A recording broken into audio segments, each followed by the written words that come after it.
right. So first of all, everybody, I'm Marquise. Y'all all know me, and this lovely young lady right here is I call her S Bird or Miss Shanique Bird, and she gave me this platform. She always looking out, and she's gonna let us do this on her platform so we can discuss the culture. What you got to say, S Bird? So I just want to say thank you all for joining us for Toxin Magazine. And we definitely will display this on our YouTube channel. I think this is an important topic to talk about. And hey, let's get started. All right. Okay, so we're going to start from scratch. Like I said, a couple of weeks ago, me and my man Wes Fresh, we had a conversation along with another brother about what real hip hop culture is and what it isn't. And we also discussed that is it made me think about, is rap a young man's game? So, but Rodney C, since you was there, real quick, you know what I mean. I want you to give us a little, just a little history of yourself and talk about what hip hop culture really is, and then we'll piggyback off of that because you was there, so you got to start it off. Okay. Well, it's a pleasure to be on this Zoom call with all of you guys. My name is Rodney Stone, but I'm professionally known as Rodney C. I'm one half of the original Double Trouble. I was featured in the very first hip hop, breakdance, and graffiti movie ever created. It was called Wild Style. It's considered the Bible of hip hop, opened the doors for all the movies and things going on today. In addition to that, I'm 1/5 member of the Funky Four plus one more and the Funky Four plus one. We were the very first hip hop group from the Bronx, New York, to get a legitimate record deal. We were the very first hip hop group with a female. Her name is Sha Rock. She is the first female of hip hop. And we were the very first hip hop group to do national television. We did Saturday Night Live with Deborah Harry on Valentine's Day, 1981. So that's some of the stuff that I've done. And the other day, me and Marquise was having a conversation, and we were talking about hip hop, rap, and the culture. Most people believe hip hop and rap is the same thing, but it's not. Rap is one element of the culture of hip hop, right? Now that culture has 5 elements, right? You got DJing, you got MCing, you got b-boying or breakdancing, and you got graffiti, right? And now the 5th element, the Zulu Nation added, was knowledge of, and that's to know about the 4 elements that create the culture. Now, we were talking about doing shows and stuff, right? And I was telling Marquise that hip hop is a young man's game. And I said to him, it was a team thing, always was, always will be. And he kind of disputed that, like, because he's a real diehard fan of hip hop, you know what I mean, and the culture. And he doesn't believe because we're close to 60 or 60 plus, that it doesn't matter. But in terms of economics, it actually does. Because economically, our era is not really making any money. You know what I mean? And he was saying that people would come out to see a classic old school hip hop show. And I said, you're right. You know what I mean? But it would take all of us, you know what I mean, to fill a Madison Square Garden or to fill a real, true arena. Like today, Lil Wayne could do it by himself. Drake could do it by himself. You know what I mean? Any of the younger cats now can fill these arenas by themselves. So that's why I was telling him. And basically the difference was we didn't have social media and they do. You know what I mean? Social media can make you a superstar overnight. The first one that I know who did well on social media is that guy, what he did, that super, what's that dude name? Superman, Soldier Boy? Soldier Boy. Right, Soldier Boy. he the first one to do well with the social media platform, right? So right now it's 1 million views. If you do get a million views, you a household name. You know what I mean? In our era, it was cassette tapes.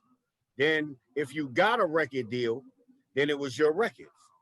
So if you didn't make it from cassette tapes to records, then you kind of got lost in the sauce. And there's a whole lot of groups that come from my era who didn't get records. And the ones who did get them didn't do well in the music business. So basically, they only, anytime you hear them doing anything about hip hop, it only focuses on artists who have done well in the music industry, who have done well selling records. You see a lot of the artists that be on the Grammys and all of that. And I'm like this, how did they make the Grammys? Like, you know, it's because of social media. Their platform is that big. Now, in my day, we had a club up in the Bronx called the T Connection, right? It used to be a discotheque, right? That turned into the house of hip hop for the Bronx cats. And that was because hip hop had kicked disco out the door. When hip hop hit the scene, disco died. Disco had a 10-year run, and it's dead and stinking now. There's people that's still in the disco, right? But those are the diehards. And you could barely find a club that's gonna play disco music all night long, right? There's pretty much no clubs that'll do that. Now you might have some DJs that might play some disco songs, and those disco songs will be songs that could actually transfer over into hip hop. You know what I mean? Like our first record, we used Cheryl Lynn's "To Be Real." That was a disco record, but it had a hip hop feel. So we basically put that record in like the hip hop Hall of Fame. So everybody plays "To Be Real," a part of their repertoire, but not all disco records make it into that repertoire. You know what I mean? So basically what I was saying to Marquise is that it was that well, not even hip hop, rap, right? Which is one element of the culture. It's only one element. And that's the element that got focused on because it was the vocal part, right? DJs in the beginning, they weren't producers. They were just DJs. And they basically played other people's music and we rapped over other people's music because we didn't have our own music. It wasn't until an industry started to evolve that the record labels didn't want us to use other people's music because they wanted the publishing credit. So they began to allow people to produce. Now, DJs got better at producing, and now they're creating hit records. So the whole point was hip hop is a teen thing. We were teenagers when we gave birth to hip hop, right? And hip hop was born out of a desire to be a part of something that we couldn't be, and that was disco. Disco was 21 and up for women, 23 and up for men. Disco was hard bottom shoes. Disco was button up shirts, blazers, right? Women, you know, they dressed in their gowns or whatever, and that was disco. We were straight hip hop, straight out the streets, right? I remember one day standing in front of 371. 371 was a big disco club up in the Bronx. DJ Hollywood was the house DJ, right?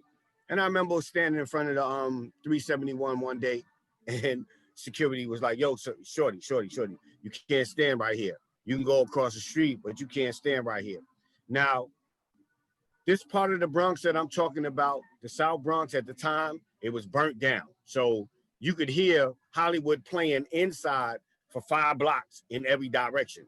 You know what I mean? Because the Bronx at that time was pretty much a flatland. So I had to go across the street to hear Hollywood do his thing, right? And we wanted to have that, but we couldn't. This is how hip hop comes into fruition. This is how it's born. It's born out of a desire to be a part of something that we couldn't. The only choice that we had was we wasn't doing disco records. We wasn't playing disco music. Not a lot of it, but we was playing what they call today break beats.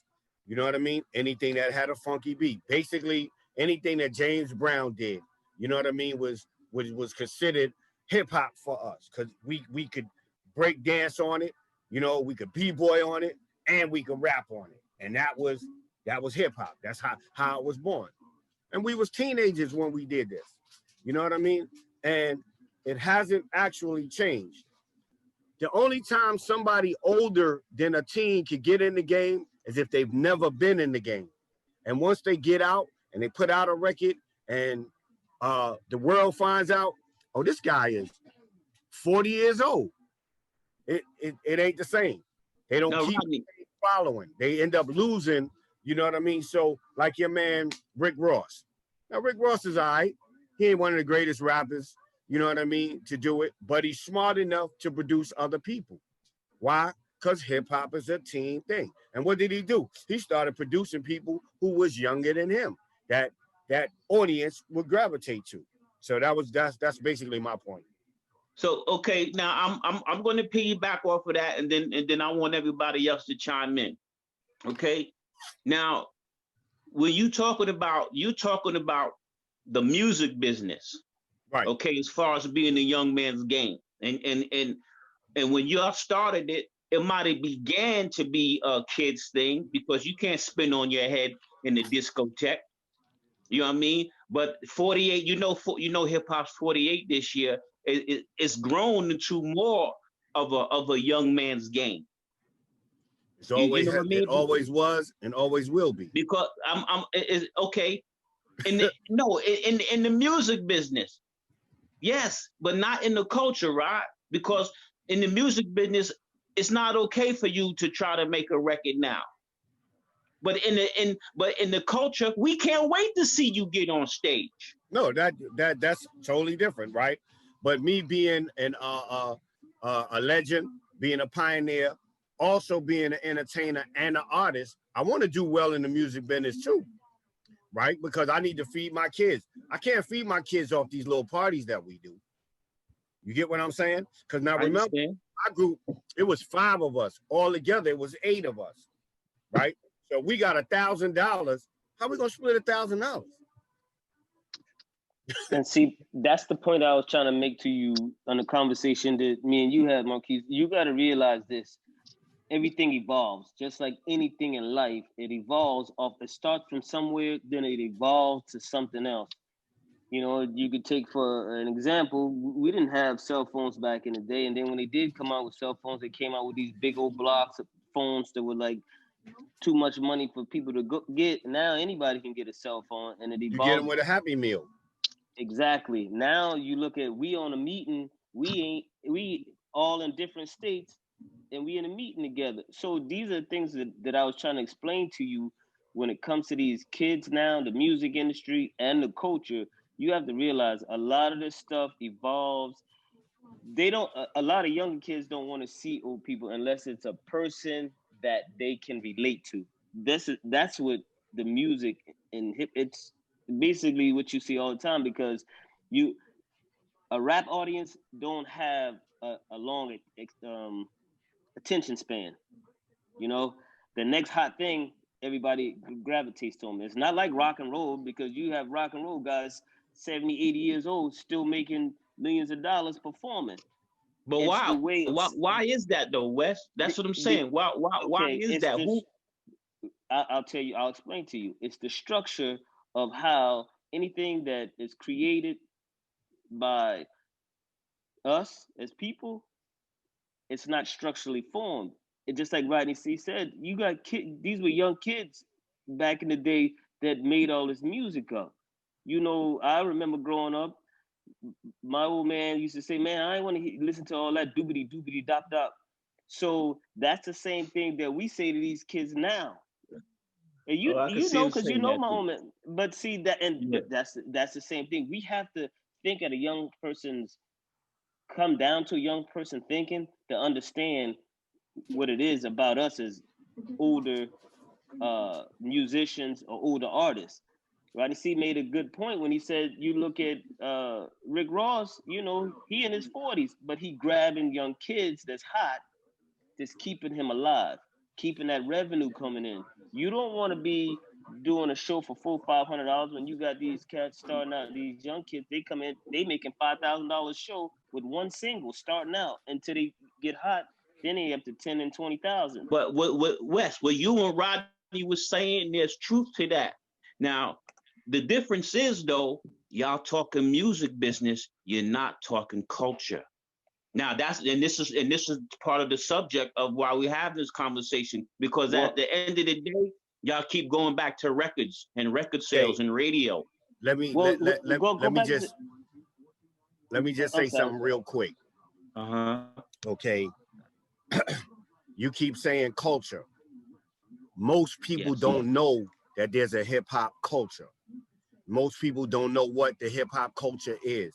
Most people don't care, right? I'm gonna give you a quick story. New York, they had this show called Hip Hop Honors that they were doing in New York, and it ran VH1. for VH1 did Hip Hop Honors in New York for a couple of years. Okay, me and my man was walking down the street. My man spotted T.I., right? My man got real excited. He was like, yo, there go T.I. Now, how do we know T.I.?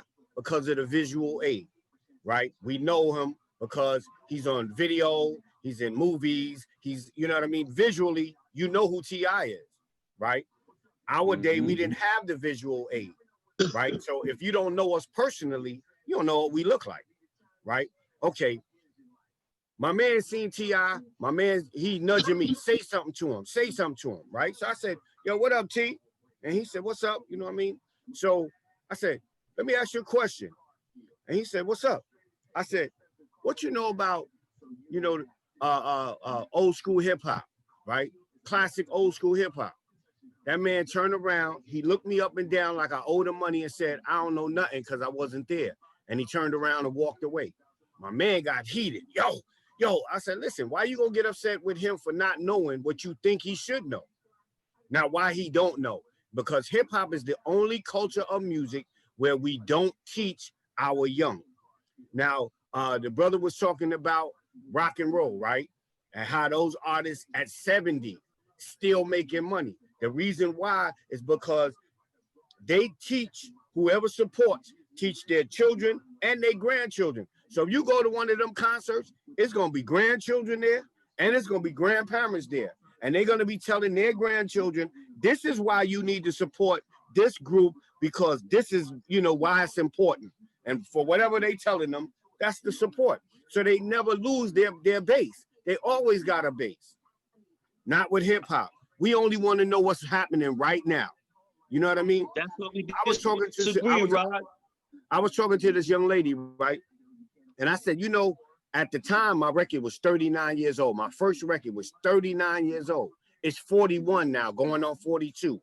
And I said to her, you know, my first record is 39 years old. And she said to me, you know what? And everybody 39 years old and under don't know who you are.